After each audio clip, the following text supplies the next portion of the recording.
Right now, somewhere in a room near you, someone is being treated differently because of a number they never chose.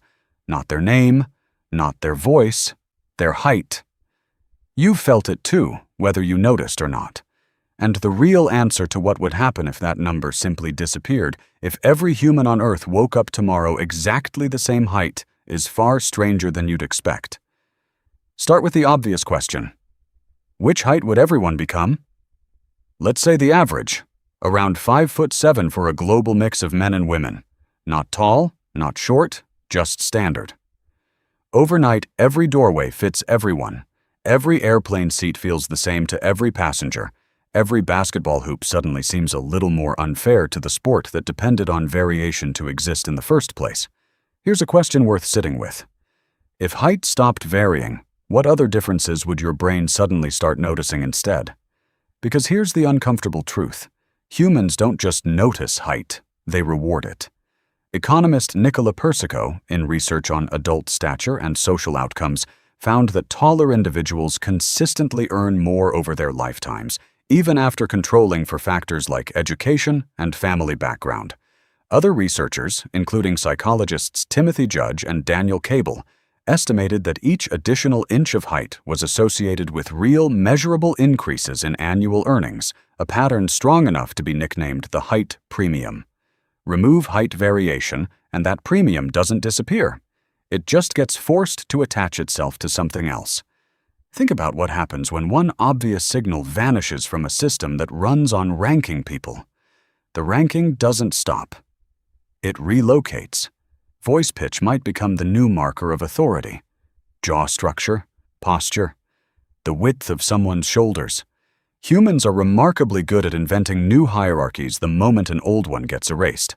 Social psychologists have long studied this tendency, called the just world phenomenon, where people instinctively search for reasons to justify why some individuals seem to have more status than others, even when the original justification no longer exists. So here's the twist. A world without height differences might not be a world without judgment. It might just be a world that got more creative about who it judges. Now think about clothing. An entire global industry collapsed and rebuilt overnight. Every shirt fits the same. Every pair of pants requires exactly one length. Tailors, a profession that has existed for thousands of years, specifically to correct the mismatch between mass-produced clothing and individual bodies, would lose most of their purpose almost instantly. Height was never just about looking a certain way. It quietly shaped an entire economy built around adjusting the world to fit human variation. Furniture changes too. Right now, countertops, door frames, car seats, and staircases are all built around a range of expected heights, engineered with tolerances to accommodate people from roughly 5 feet to 6'5". Remove the range, and suddenly, builders could optimize everything down to a single, exact measurement. Efficient, yes, but also strangely sterile, a world with no wiggle room left for anyone who doesn't fit the mold, because there would be no one left who doesn't. Here's where it gets stranger. Sports would fracture completely. Basketball, a sport historically shaped by extreme height variation, would lose an entire category of advantage overnight. Researchers studying elite basketball players have found that average NBA height sits dramatically above the general population, often by nearly a foot. Remove that variation, and the sport doesn't necessarily become fairer. It becomes a different sport entirely, one where speed, timing, and technique matter more, because the one variable that used to separate elite from ordinary is suddenly gone. Gymnastics might flourish. Shorter frames historically offered biomechanical advantages in balance and rotational speed, so a world at average height might actually shift the sport's talent pool in strange, unpredictable ways. Swimming, historically favoring longer wingspans and taller frames for reach and stroke efficiency, might see its recruiting pool shrink in ways no one currently expects.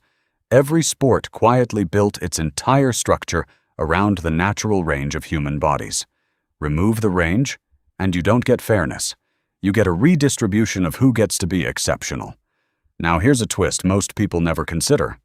Height differences didn't come from nowhere. They evolved for a reason, tangled up in something deeper than convenience. Evolutionary biologists studying sexual dimorphism, the biological differences between males and females within a species, point to height as one of the more visible markers of it in humans. Some research suggests that height variation between sexes may be linked to mate selection patterns that developed over hundreds of thousands of years, tied to perceptions of physical protection and resource access in ancestral environments. Erase height variation entirely, and you're not just changing a measurement, you're erasing millions of years of evolutionary signaling in a single overnight event. Which raises an uncomfortable question. If height was partly shaped by mate selection, would attraction itself start to shift the moment that signal disappeared? Would people simply find new physical traits to fixate on instead? Probably. Because here's something economic historian Robert Fogel discovered while studying centuries of height data across different populations. Height has never been static, even within a single country. As nutrition, healthcare, and living standards improved throughout the 19th and 20th centuries, average human height increased substantially across nearly every industrialized nation, sometimes by several inches within just a few generations. Which means even in our current world, height was never a fixed trait to begin with. It was always a moving number, shaped by conditions completely outside any individual's control. If everyone became the same height tomorrow, you wouldn't be freezing some ancient fixed trait in place. You would be pausing something that has always been quietly drifting. Here's the modern mirror worth sitting with.